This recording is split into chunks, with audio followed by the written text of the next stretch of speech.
एक एक नियम के सवाल हम कर रहे हैं, है ना। जैसे कि अब एक एक नियम में हम सवाल लेते हैं, आपके सामने क्वेश्चन लेते हैं हम। एक एक नियम का पहला ही प्रश्न है आपके सामने कि 15 पेनों 15 पेनों की कीमत 15 पेनों की कीमत 225 रुपये है, तो 15 पेनों की कीमत 225 रुपये है, तो एक पेन की कीमत हमें बताना है। 15 पेन की कीमत कितनी है? 15 पेन की कीमत 225 रुपये है ना। ये इस तरीके से थोड़ा सा इसको सेट करना पड़ेगा। ठीक, 15 पेनों की कीमत 225 रुपये है। 15 पेनों की कीमत 225 रुपये है, तो एक पेन की कीमत बताओ। एक पेन की कीमत बताओ, ये प्रश्न है आपका। ठीक है ना। अब यहां पर यदि आप 15 पेन खरीदते हैं, तो 225 रुपये देते हैं, तो एक पेन खरीदेंगे तो कितने पैसे आपको देने पड़ेंगे? 16 यहां लिखेंगे आप। ये निशान आपका चूंकि का, चूंकि अंग्रेजी में कहते हैं इसको सिंस। अंग्रेजी में क्या कहते हैं? सिंस। चूंकि 15 पेनों की कीमत 15 पेनों की कीमत बराबर रुपए 225। इस प्रकार से रुपए को पहले लिखा जाता है आजकल, है ना। अब आजकल लिखने का ट्रेंड बदल गया है। रुपए पहले 225 रुपए लिखो या रुपए 225। 15 पेन की कीमत कितनी है? रुपए 225। तो एक पेन की कीमत निकालना है, तो एक पेन अगर 15 पेन खरीदे तो 225 रुपए दिए। और एक पेन खरीदेंगे तो कम देंगे कि ज्यादा देंगे? कम। तो एक पेन अगर आप खरीदते हैं तो आपको कम रुपए देना है, और कम के लिए क्या करते हैं? भाग। Very good. इसलिए ये इसलिए का निशान है, इसको कहते हैं देयरफॉर। इंग्लिश में क्या कहते हैं? देयरफॉर। चूंकि को अंग्रेजी में क्या कहते हैं? सिंस। और इस निशान को इसलिए को देयरफॉर। इसलिए एक पेन की कीमत, एक पेन की कीमत बराबर रुपए 225 भागित 15। 15 का इसमें क्या करेंगे अपन? भाग लगा देंगे। 225 में 15 का भाग लगाना पड़ेगा। अब 225 में हम 15 का भाग लगाते हैं तो कितने आते हैं? देख लेते हैं अपन, है ना। 225 में अगर हम 15 का भाग लगाते हैं तो आपके सामने इधर हम भाग लगा लेते हैं, है ना, साइड में, है ना। ये 15 का मैंने भाग लगाया, किस में लगाया? 15 का भाग 225 में लगाया, तो ये 225, ये आपके सामने 225। 15 का टेबल बोलो कि 225 आ जाए। तो अब 15 का पहाड़ा बोलो कि 22 से ज्यादा नहीं हो, तो 15 एकम 15, 15 दूना 30, 15 एकम 15, 15 दूना 30 तो ज्यादा हो गए, तो दो बार नहीं बोलेंगे, एक ही बार बोलेंगे, 15 एकम 15। अब 2 में से 5 नहीं घटेंगे, तो 2 में से 5 नहीं घटेंगे तो एक इससे उधार ले लेंगे, तो यहाँ हो जाएंगे 12।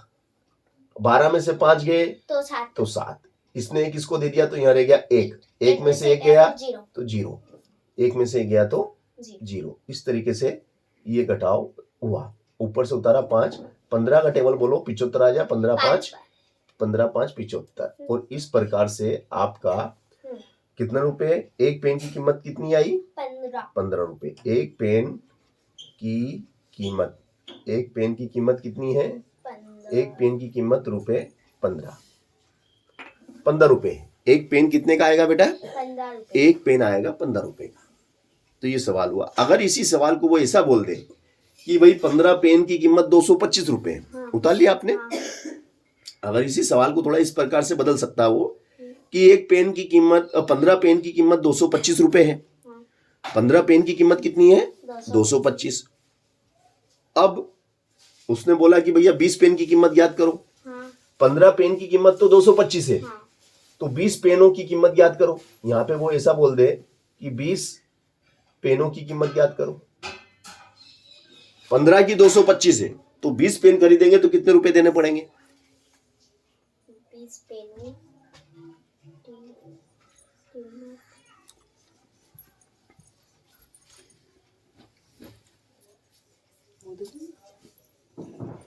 बताओ।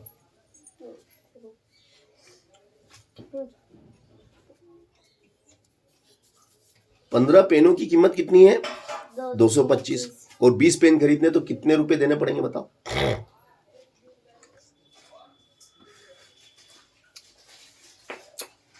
तो देखो, अब सवाल तो यहां तक तो वही करना है, क्योंकि 15 पेन की कीमत 225 रुपए, इसलिए एक पेन की कीमत तो 225 में 15 का भाग लगाया, इसलिए एक पेन की कीमत कितनी आई? 15। अब एक पेन 15 रुपए का, तो कितने पेन खरीदना बेटा? 20। इसलिए 20 पेनों, एक लाइन बढ़ जाएगी आखिरी में, 20 पेनों की कीमत। मतलब पहले तो आपको एक पेन की कीमत निकालना ही पड़ेगी, और उसके बाद फिर 20 की बात करेंगे। डायरेक्ट 20 की बात आप नहीं कर सकते हैं, हाँ। है ना? तो देखो, एक पेन कितने का बेटा? एक पेन 15। एक पेन की कीमत निकाल ली आपने पहले, फिर 20 की निकालना है, तो एक पेन 15 रुपए का, तो 20 पेन खरीदेंगे तो ज्यादा देने पड़ेंगे, कम देने पड़ेंगे? ज्यादा। एक पेन के लिए 15 रुपए दिए आपने, एक पेन के लिए कितने दिए? 15 रुपए। और 20 पेन खरीदना तो ज्यादा देंगे कम देंगे? ज्यादा के लिए गुना, तो 20 का गुना कर दो 15 में, तो 15 में 20 का गुना करेंगे तो कितना हो जाएंगे? जीरो की जीरो, जीरो की देखो, जीरो का इसमें करेंगे, 15 का जीरो में करेंगे जीरो। अब 15 का गुना 2 में करो, 15 का 2 में गुना करो, कितना हो जाएगा? 15 दूना 30। तो कितने रुपए देने पड़ेंगे बेटा आपको? 300 रुपए देने पड़ेंगे। 20 पेन खरीदना तो कितने रुपए देने पड़ेंगे? 20 पेन खरीदना है तो 300 रुपए देने पड़ेंगे। समझ गए? हाँ। तो किस तरीके से सवाल होते हैं मालूम पड़ गया? हाँ। अगर मान लो यही सवाल इस तरीके से होता कि भाई 5 पेन की कीमत, 15 की जगह वो 5 लिख देता, क्या लिख देता? 5 पेन की कीमत कितनी है बताओ? पेन की कीमत कितनी लिखी हुई है? पढ़ो यहाँ पे सवाल में। 5 पेनों की कीमत 225 रुपए है, तो 20 पेनों की कीमत या बताओ। हाँ। अब यहाँ पे 15 ना लिखते हुए 5 लिखता मैं। हाँ। देखो, 5 पेनों की कीमत रुपए 225। हाँ। तो एक पेन की कीमत कम होगी कि ज्यादा होगी?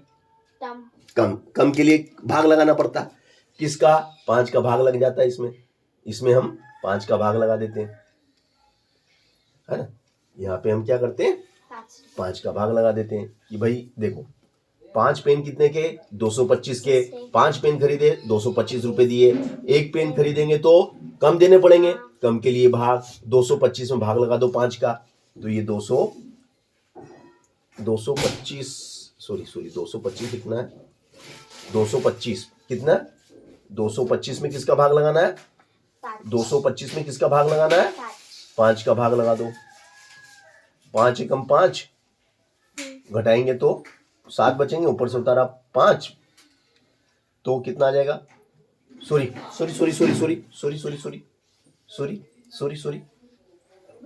अपन किसका भाग लगा रहे हैं?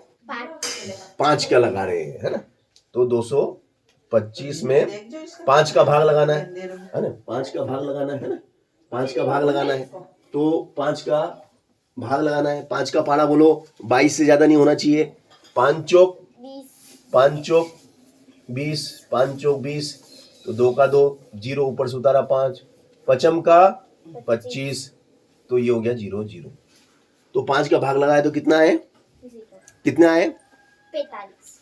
तो एक पेन कितने का? इसलिए एक पेन की कीमत, एक पेन की कीमत कितनी बेटा? एक पेन की कीमत है 45 रुपए। एक पेन कितने का? 45।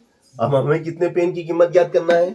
20 की तो ज्यादा होगी, तो 20 पेनों की कीमत, 20 पेनों की कीमत, तो 45 में 20 का गुणा कर लो, इसलिए 20 पेनों की कीमत, तो 20 पेनों की कीमत कितनी हो जाएगी? 0 का 0 और 45 दूना 90, 900 रुपये। 20 पेन कितने के? 900 रुपये के। 20 पेन कितने के आएंगे? 900 रुपये लगेंगे, है ना। अगर मान लो कभी वो ऐसा बोल दे कि 25 पेन, कितने पेन? 25 पेन की कीमत 225 रुपये। अभी ऐसा भी प्रश्न बना दे कि भाई 25 पेन खरीदे तो आपने 225 रुपये दिए। 25 पेन खरीदे तो 225, बैठ जाओ ऊपर, बैठ जाओ, आ जाओ। 25 पेन खरीदे तो आपने कितने रुपए दिए? 225। 25 पेन अगर आप खरीदते तो 225 रुपये आप देते हैं। तो आप क्या करेंगे इसमें? यहाँ 25 लिख देंगे। 25 पेनों की कीमत कितनी? 225। इसलिए एक पेन की कीमत कितनी होगी? तो 25 में 225 का क्या करेंगे? भाग लगा देंगे, क्योंकि एक पेन की कीमत तो कम होगी ना। तो 225 में आपने 25 का भाग लगा दिया, तो 25 का टेबल बोलो, 225 आ जाए। 25 नमे की 225, और इस हिसाब से ये एक पेन कितने का हुआ? 9। एक पेन की कीमत कितनी हो गई? 9 रुपए। एक पेन कितने का पड़ा? 9 रुपए। हमें कितने पेन खरीदना है? हम 25 नहीं 20। एक पेन 9 रुपए का, तो 20 पेन के लिए ज्यादा देने पड़ेंगे, कम देने पड़ेंगे? ज्यादा। और ज्यादा के लिए क्या करेंगे? ज्यादा दिए गुणा। तो 20 में गुणा कर दो 9 का, क्योंकि एक पेन 9 रुपए का, चूंकि एक पेन 9 रुपए का, तो 20 पेन कितने के? तो 0 की 0, 9 दूनी 18, 180 रुपये हमें देने पड़ेंगे। 180 रुपये हमें देने पड़ेंगे। इस तरीके से आप इन सवालों को एक एक नियम से बड़ी आसानी से कर पाएंगे, है ना।